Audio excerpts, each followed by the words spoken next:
Bonjour à toute l'église de l'Aveyron. Je suis heureux de venir vers vous au travers de ce message ce matin. Ça fait très longtemps qu'on n'a pas eu l'occasion de se voir et ça commence à devenir frustrant. Mais je suis heureux de vous rejoindre pour cette matinée, pour ce culte. Et je désire vraiment vous donner un message qui, j'espère, va vous percuter, vous encourager, vous donner d'aller de l'avant. J'ai écouté tout ce que vous avez diffusé durant cette période, tous les cultes que vous avez fait les uns et les autres. Et franchement, c'était top. Merci à votre consécration et votre participation.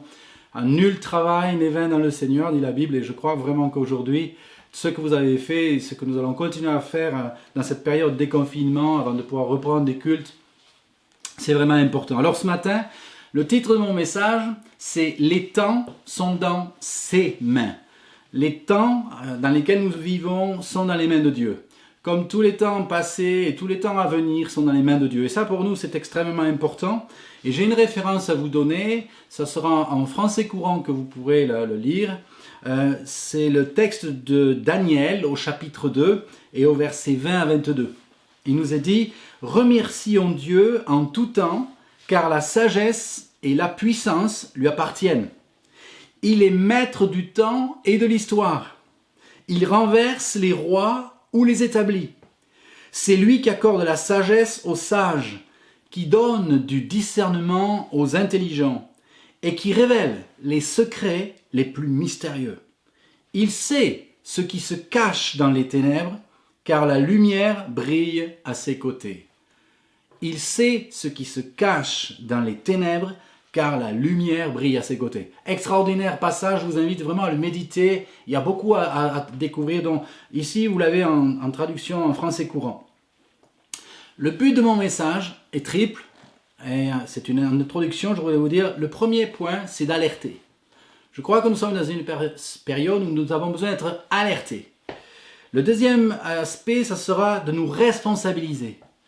Parce que c'est important qu'en tant que chrétiens, nous soyons vraiment responsables dans toutes nos actions, dans tous nos actes, dans tous nos faits et gestes et nos façons de vivre. Et le troisième point, c'est nous rassurer. Alerter et rassurer, ça crée un bon équilibre, mais je crois qu'il faut entendre ces trois aspects dans le message que je voudrais vous donner ce matin. Nous avons été, je pense, vraiment encouragés au travers de tout ce que nous avons communiqué durant ce temps de confinement. Les messages qui ont été donnés par les uns et les autres, et moi je redis encore, je me répète, mais merci beaucoup pour votre contribution à toute l'équipe pastorale, à Millau, qui avait bossé dur pour pouvoir donner des messages édifiants. Pour nous ici, à Vie Nouvelle, nous avons depuis plusieurs mois un thème que nous développons, et bien avant l'histoire du Covid-19, on a été interpellé par écouter la voix de Dieu et déclarer. Écoute et déclare. Écoute la parole de l'Esprit de Dieu et déclare. Et je voudrais ce matin vous encourager réellement à écouter. Pas écouter n'importe quelle voix, parce qu'il y a beaucoup de voix, et notamment sur les médias et au travers des réseaux sociaux. Il y a énormément de voix qui circulent, de paroles qui sont dites, un peu dans tous les sens, très paradoxales. Il y a des voix qui s'élèvent, mais écoutez la voix du bon berger. Et le bon berger a un nom. Et je voudrais le dire pour ceux qui vont nous écouter et qui vont entendre ce message peut-être pour la première fois, qui tombaient sur ce temps de culte. La voix du bon berger dont nous parlons, c'est Jésus. Et lui, vraiment, est là pour parler à nos vies et parler à nos cœurs. Entendre la voix du bon berger, ça fait partie d'un privilège que nous avons, nous, en tant qu'enfants de Dieu, en tant que chrétiens. Et j'aime ajouter, chrétien né de nouveau. Parce qu'on peut être chrétien de manière sociologique, mais ne pas avoir une foi vivante. Et ici, je parle à des personnes qui sont ou qui veulent devenir des chrétiens vivants, avec vraiment un engagement clair, d'où le terme être un chrétien né de nouveau. Eh bien, le privilège que Dieu nous donne, c'est de pouvoir entendre la voix de Dieu. Quand on est chrétien né de nouveau, on peut entendre la voix de Dieu. Et je m'appuie sur un texte de l'Écriture où Jésus lui-même a dit « Mes brebis entendent ma voix, et elles me suivent, mes brebis ». Celles qui lui appartiennent. Et vous pouvez tous lui appartenir, qui que vous soyez. Et j'aimerais, vraiment, avant d'aller plus loin, si vous m'écoutez et que vous n'avez pas fait la paix avec Dieu, que vous laissiez interpeller par le Seigneur dans ce moment, et vous allez suivre encore le reste de ce culte et tout ce que je vais partager avec vous, mais que vous puissiez faire la paix avec Jésus. Puissiez vous demander maintenant, Jésus, s'il te plaît, je ne sais pas trop où j'en suis, je suis perdu dans ma vie, mais j'ai besoin d'entendre ta voix. J'ai besoin d'un bon berger. J'ai besoin de quelqu'un qui va me comprendre, qui va me conduire, qui va m'aider dans ma situation. Donc là où vous êtes, chez vous, maintenant, alors que vous êtes en train de regarder cette émission, posez-vous réellement cette question. Est-ce que je crois que Jésus-Christ peut quelque chose pour moi aujourd'hui? Faites cette expérience de demander à Jésus de se révéler à vous, en lui disant « Jésus, je viens à toi tel que je suis, révèle-toi à moi ». Et je vous assure que les choses vont changer et que vous ne le regretterez jamais. Il y a un autre moyen au travers duquel Dieu veut nous parler. Il nous parle au travers de Jésus, mais il nous parle au travers de la Bible aussi. Et dans le livre de Job, il y a un passage, dans le chapitre 33 notamment, et au verset 14, il est dit que Dieu parle tantôt d'une manière, tantôt d'une autre, mais que les hommes n'y prennent pas attention, n'y font pas attention. Et j'aimerais aujourd'hui, dans la période où nous sommes, dans la période particulière dans laquelle nous sommes et dans laquelle nos nations vivent aujourd'hui, ébranlées de tous côtés, eh bien que nous fassions attention à ce que Dieu nous dit, parce que Dieu parle et il a quelque chose à nous dire ce matin. Alors continuez à écouter ce qu'il veut dire, au travers aussi de ces chants, au travers de ces cultes, au travers de ces messages que vous entendez ce matin. Nous venons de fêter, et c'est le premier point que je voudrais développer avec vous, nous venons de fêter il y a quelques semaines l'Ascension. Et l'Ascension, qu'est-ce que c'est? Eh bien, c'est le moment où Jésus est retourné auprès du Père. Il était venu du ciel, il a vécu sur la terre pendant vraiment un ministère pendant 3 ans, après avoir été né comme un petit enfant, un bébé, il a grandi, il a exercé un ministère passionnant pendant 3 ans, et au bout de ces 3 ans, il a été crucifié, il a été mis à mort à cause de la méchanceté, de la dureté des cœurs, et au bout de 3 jours, il est ressuscité d'entre les morts. Et la Bible nous dit que pendant 40 jours, il est resté avec ses disciples après avoir été ressuscité et s'être montré à eux. Et il leur a parlé, il les a enseignés pendant 40 jours sur le royaume de Dieu. Le royaume de Dieu, c'est un vaste sujet et ce matin, je ne vais pas aborder cela. C'est un thème passionnant, mais je voudrais juste vous inviter à comprendre que Jésus, après avoir parlé pendant 40 jours, eh bien, a vécu quelque chose d'extraordinaire avec ses disciples. La Bible nous dit qu'ils se sont réunis, ils étaient là sur une colline, et Jésus a donné ses derniers mots d'ordre, son dernier message à ses disciples qui étaient réunis autour de lui. Et je vais revenir là-dessus, parce que ce message est d'une grande actualité. Et après leur avoir donné ses dernières volontés, on va dire, eh bien, là, sous leurs yeux, Jésus s'est élevé de terre et a disparu dans les nuées. Un événement extraordinaire. Vraiment digne des plus grands scénarios d'Hollywood. C'est assez extraordinaire. Vous imaginez, vous vous retrouvez il y a plus de 2000 ans dans un contexte totalement différent du nôtre, où il n'y a pas d'avion supersonique, de fusées, de voyages sur d'autres planètes. Non, rien de tout ça. On se déplace sur le dos d'un mulet, on marche à pied. Et puis voilà que ce Jésus, d'une manière incroyable, va être enlevé dans les nuées. Et les disciples sont tellement abasourdis, ils restent là, les bras ballants. Ils ont entendu les dernières volontés de Jésus, mais ils ne savent pas quoi faire. Et il faut que des anges, des êtres surnaturels viennent les secouer et leur dire « Hé les gars, qu'est-ce que vous faites là? Vous attendez quoi ?» Sachez une chose, c'est que ce Jésus que vous avez vu partir au ciel va revenir de la même manière. Et j'aimerais vraiment que nous nous arrêtions un instant sur les mots, les paroles que Jésus a laissées à ses disciples avant juste de les quitter. Vous savez, on pourrait s'interroger aujourd'hui et se dire en tant que chrétien, que nous dit Jésus aujourd'hui? Je vous ai dit, Dieu parle, le bon berger parle. Qu'est-ce qu'il nous dit? Eh bien, on risque de vous surprendre. Il nous dit exactement les mêmes choses qu'il a dites à ses 11 disciples de l'époque qui étaient avec lui au moment où il a été enlevé le jour de l'Ascension. Alors, on va survoler rapidement ces dernières paroles. Vous prenez la fin de tous les évangiles et le premier chapitre des Actes et vous les avez réunis. La première, c'est dans Matthieu 28, c'est un ordre de mission. Et cet ordre de mission reste d'une actualité, mais vraiment extraordinaire pour nous aujourd'hui. Il est dit, Jésus dit, tout pouvoir m'a été donné. Allez, faites de toutes les nations des disciples, baptisez-les au nom du Père, du Fils, du Saint-Esprit. Enseignez-leur à observer tout ce que je vous ai prescrit. Et voici, je suis avec vous tous les jours jusqu'à la fin du monde. Et la fin du monde n'est pas arrivée, que je sache en tout cas. Et donc la parole de Jésus est toujours pertinente et l'ordre de mission de Matthieu 28 est toujours d'actualité.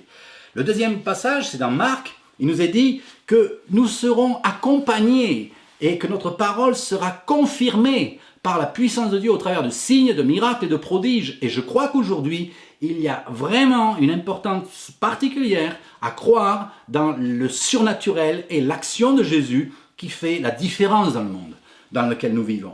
Le troisième texte, c'est dans Luc, où il nous est parlé il nous est dit que Jésus leur ouvrit l'intelligence aux disciples afin qu'ils puissent comprendre les Écritures.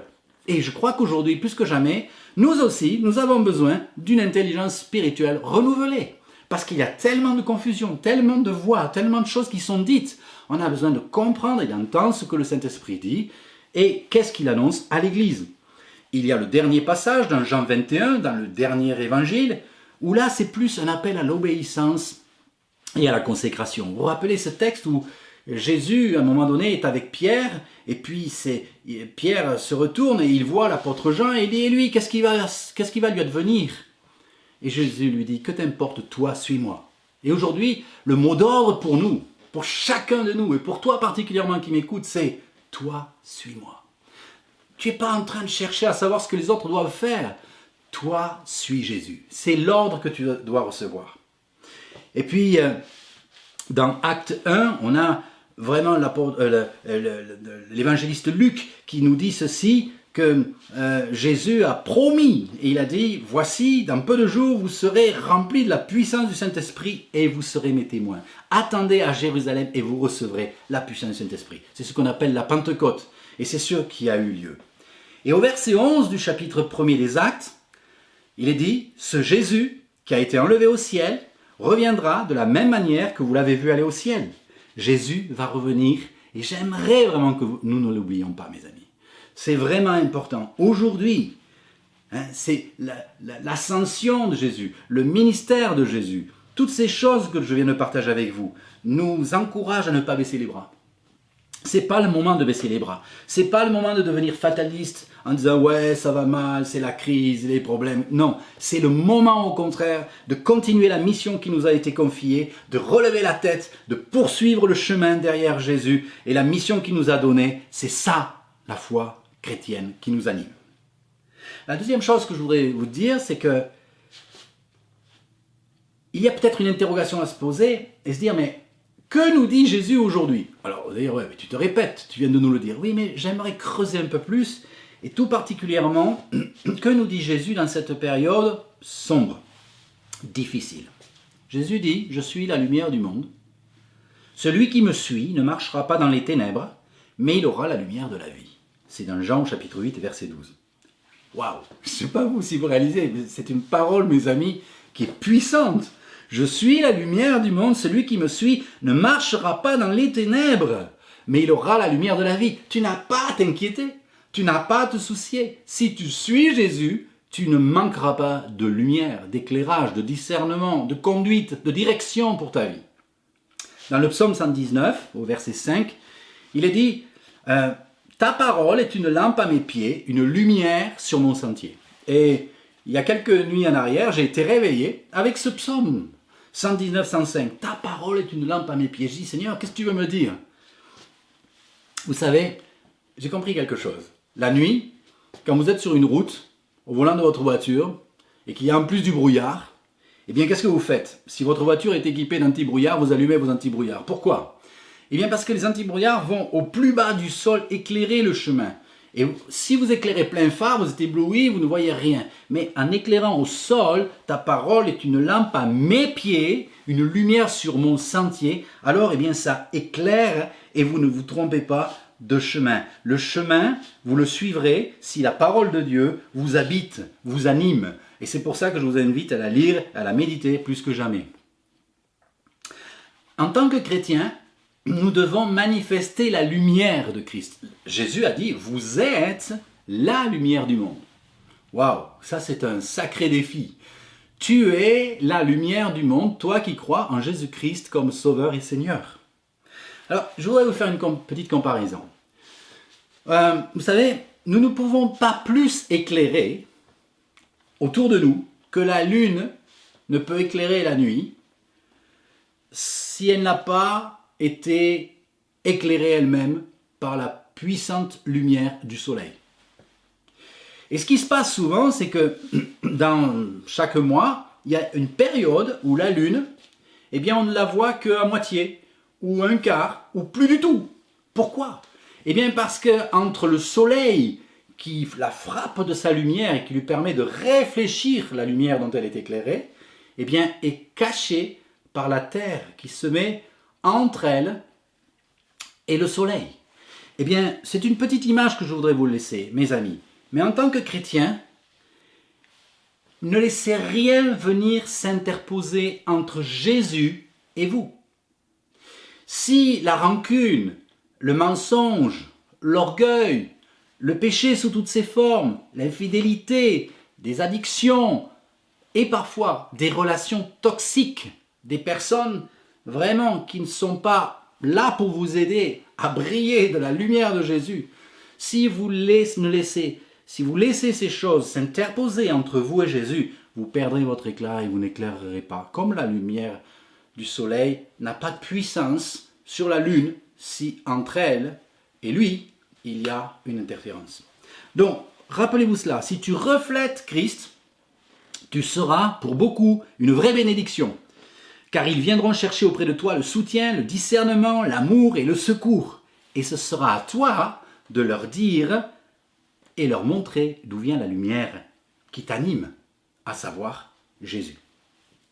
Alors pourquoi dire que les temps, c'est le premier verset que j'ai cité, sont dans ses mains, dans les mains du Seigneur, ou que nous devons être porteurs de lumière? Eh bien, je voudrais vraiment vous exprimer ce que je porte sur mon cœur.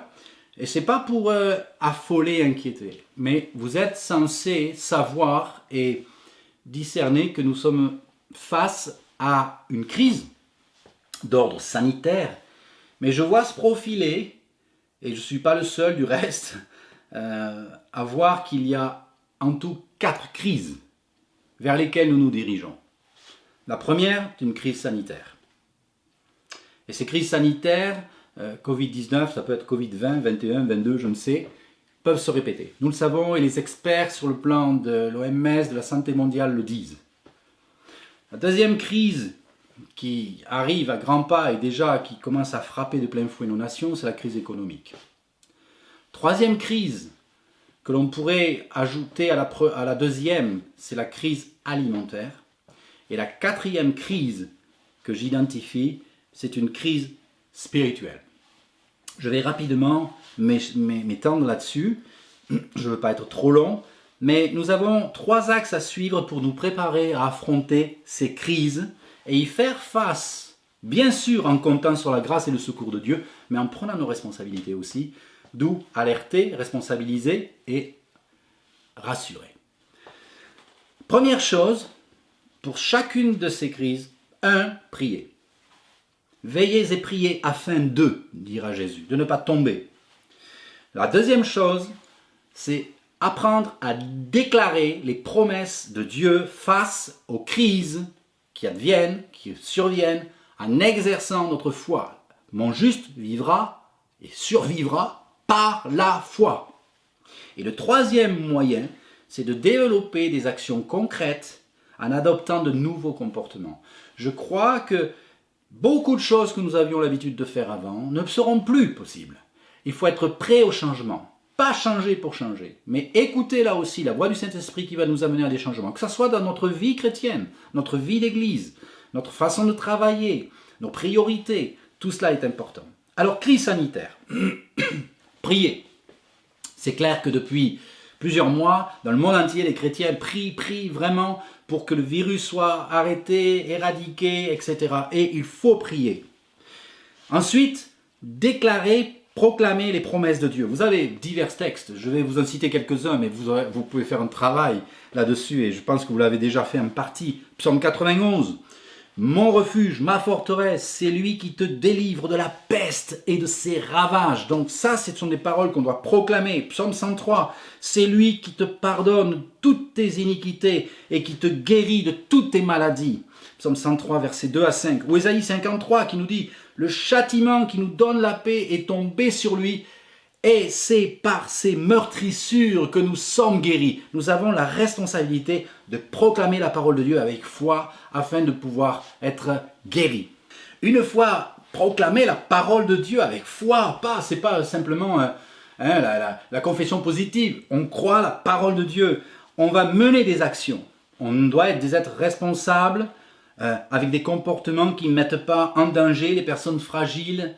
On doit à la fois prier avec foi pour les malades, s'attendre à la guérison et au miracle. Ce sont des choses à mener. Ça, c'est pour ce qui concerne la crise sanitaire, ou les crises sanitaires. Crise économique, je vais, pour aller plus vite, la joindre avec la crise alimentaire, parce que les deux sont très proches. Prier. Vous savez, dans Philippiens 4, il est dit vraiment de faire connaître nos besoins à Dieu par des prières. Donc, prier et faire connaître les besoins. Et proclamer ensuite les promesses de Dieu. Quelles promesses? Entre autres, j'en ai quelques-unes. Psaume 23, l'Éternel est mon berger. Qu'est-ce qu'il ajoute? Je ne manquerai de rien. Mets ta foi dans cette parole. Elle est vivante et puissante. Philippiens 4, 19. Et mon Dieu pourvoira à tous vos besoins selon sa richesse. Il ne dit pas selon la richesse du pays, selon la richesse de ton patron. Non, selon sa richesse. Dieu va pourvoir. Pour cela, tu as prié et ensuite tu t'accroches aux promesses et tu proclames les promesses de Dieu, quelle que soit ta situation. Et Dieu, dans sa fidélité, va te rejoindre et t'aider. Psaume 37, il est dit « J'étais jeune ». Oh, j'aime ce passage, il est magnifique. Écoutez ceci. Faites attention à ce passage, il est beau. Regardez, Psaume 37, verset 5. « J'étais jeune, maintenant je suis vieux ». Là, je ne parle pas de Jean Hubert, je suis toujours jeune. Ou jeune depuis plus longtemps que les autres. Donc, j'étais jeune, mais maintenant je suis vieux. Mais je n'ai jamais vu quelqu'un qui obéit à Dieu rester sans secours. Je n'ai jamais vu ses enfants mendier leur nourriture. Waouh! Excellent, n'est-ce pas? Quelle promesse! Quelle promesse! Alors, ça c'est la proclamation. Et le troisième point, c'est quelle action à mener? Reconsidérons, je crois, la façon dont nous gérons et dépensons notre argent. C'est extrêmement important. Je vois tellement de situations, de personnes en difficulté, mais apprenons avec l'aide du Saint-Esprit et aussi le conseil de frères et sœurs qui peuvent nous aider à gérer, à dépenser notre argent d'une nouvelle façon. Recherchons la sagesse divine avant tout investissement. Ça, c'est important. Ne prenez pas l'habitude d'acheter pour acheter. Demandez à Dieu de vous conduire dans vos achats. D'abord parce qu'il peut vous faire des économies, faire des économies. Ensuite, il peut vous faire des affaires bien meilleures avec des produits supérieurs. Mais soyez attentifs. Et ensuite, soyez attentifs aux injonctions du Seigneur. Et là, je vais vous parler d'un sujet qui me tient tellement à cœur. Pour acheter peut-être de la terre. Pour développer du maraîchage, même à petite échelle. Moi, j'aimerais que de plus en plus, les gens s'imprègnent de la vision qui anime diverses œuvres, comme celle des Greniers Joseph ici, chez nous. Vous savez, actuellement, il y a une grande actualité par rapport à la vision des Greniers Joseph. Et je suis interpellé de plus en plus sur ce sujet. Veillons aussi à développer le sens du partage et de la générosité. Vous savez, dans les moments difficiles, on a tendance à se replier sur nous-mêmes et à devenir égoïste. Et je crois que vraiment, c'est le mauvais choix à faire. Ne faites pas ce choix de vous replier sur vous-même ou d'être égoïste. Au contraire, cherchez à écouter ce que Dieu vous dit, soyez généreux et apprenez à partager. Concernant la crise spirituelle, donc la quatrième crise, si je groupe les deux premières ensemble, les trois premières ensemble, la crise spirituelle, qu'est-ce que j'entends par là? C'est la perte de liberté ou d'abandon de la foi, qui sont dus à la persécution. Quand j'ai prêché ce message dans l'église ici, les Nouvelles, je sais que beaucoup ont mis le cursus ou le focus plutôt sur ce point-là. Ce n'est pas le plus important, mais il faut l'aborder. Jésus a fait une promesse magnifique, puisqu'on commence d'abord, vous priez pour vous préparer, parce que la crise spirituelle arrive. Et on le voit dans beaucoup de pays, elle est déjà installée depuis longtemps. Pour nous, ça vient, la perte de liberté, la confrontation que l'on a. Il y a des choses vraiment qui bougent. Donc, je vous en prie, rappelez-vous cette promesse magnifique de Jésus qui a dit « Je suis avec vous tous les jours jusqu'à la fin du monde ». Ça, déjà, ça doit vous rassurer. Pour autant, les promesses qui suivent, vous allez me dire, ne sont pas forcément celles que vous auriez choisies. Ok, peut-être moi non plus, mais quelles sont-elles? Dans 2 Timothée, il nous est dit, au chapitre 3 et verset 12, « Tous ceux qui veulent vivre ou mener une vie fidèle à Dieu dans l'union à Jésus-Christ seront persécutés. » Waouh! Tous ceux qui veulent vivre une vie fidèle à Dieu dans l'union à Jésus-Christ seront persécutés. Ça ne nous plaît pas, mais c'est une promesse. Dans Jean 15, 20, Jésus dit « S'ils m'ont persécuté, ils vous persécuteront aussi. » Dans Matthieu 5, 11, il est dit « Heureux serez-vous lorsque les hommes vous insulteront, vous persécuteront et que l'on dira faussement du mal de vous à cause de moi. » Ce sont des promesses, des paroles que Jésus nous a annoncées, qui ne nous font peut-être pas autant sourire que les autres, mais qui sont évidentes. Et c'est important de les prendre en considération. Si on veut marcher avec Jésus, on n'aura pas toujours le vent en poupe, on ne sera pas toujours adulé, bien au contraire, et préparons-nous à cela. Les actions à mener dans ce type de crise, eh bien, c'est de militer pour la justice et de veiller à soutenir la cause des plus vulnérables. Et ça, je crois que c'est important. On doit être des voix qui se manifestent. On ne doit pas être des poltrons, des peureux, mais on doit être des courageux. L'Esprit du Seigneur qui est sur moi est un esprit de force, d'amour et de sagesse. Et puis, veillons à défendre les valeurs d'une vraie laïcité dans notre pays de France, qui donne ou qui devrait donner à chacun de vivre et d'exprimer leur foi librement. Et pour cela, on a quelque chose à faire. Oui, dans la prière, mais oui, dans les actions, dans des associations ou des choses autour de nous qui peuvent s'ouvrir et dans lesquelles le Saint-Esprit peut nous conduire. Et puis, préparons-nous à être malmenés, à être rejetés. Et ça ne fait pas plaisir. Mais dans 1 Pierre 4, au verset 1, vous lirez, il est écrit « Armez-vous de la pensée de souffrir ». J'aime pas ça. Je n'aime pas ça. Mais pourtant, c'est l'Écriture. Armez-vous de la pensée de souffrir. On est dans une société où on nous a tellement facilité les choses qu'aujourd'hui, je crois que le christianisme d'aujourd'hui, en Occident, est fragilisé. Et c'est important de se préparer. En conclusion, eh bien oui, je veux rappeler encore avec force que les temps sont dans la main du Seigneur. Les temps sont dans ses mains. Et au-delà de tous ces bouleversements, Dieu est le maître de toutes choses. Et il faut se rappeler de cela. Alors, rappelez-vous, premièrement, de mettre votre confiance en Jésus plus que jamais, de partager l'amour de Dieu autour de nous plus que jamais. Deuxièmement, de laisser briller sa lumière au travers de nous, vraiment tout autour de nous et aussi entre nous. Et puis, mettons notre confiance en lui, préparons-nous à faire face à chaque situation en restant les yeux fixés sur lui, sur Jésus notre Sauveur, qui en toutes circonstances a déjà prévu l'issue. Ça fait du bien. Jésus n'est pas pris au dépourvu. Pour lui, ce qui se passe dans le monde aujourd'hui n'est pas quelque chose qui le surprend. Il savait, et il sait déjà tout ce qui va arriver plus tard. Et le dernier point, c'est prions pour le salut du plus grand nombre. Je crois que c'est notre mandat. Prier et agir, témoigner et parler de l'amour de Dieu.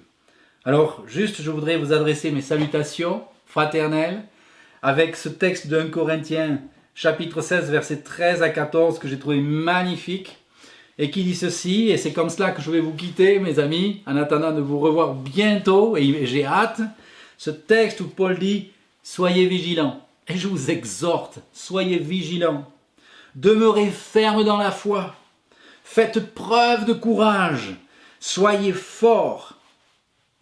Et cerise sur le gâteau, que l'amour inspire toutes vos actions. Je vous aime, que Dieu vous bénisse, à bientôt.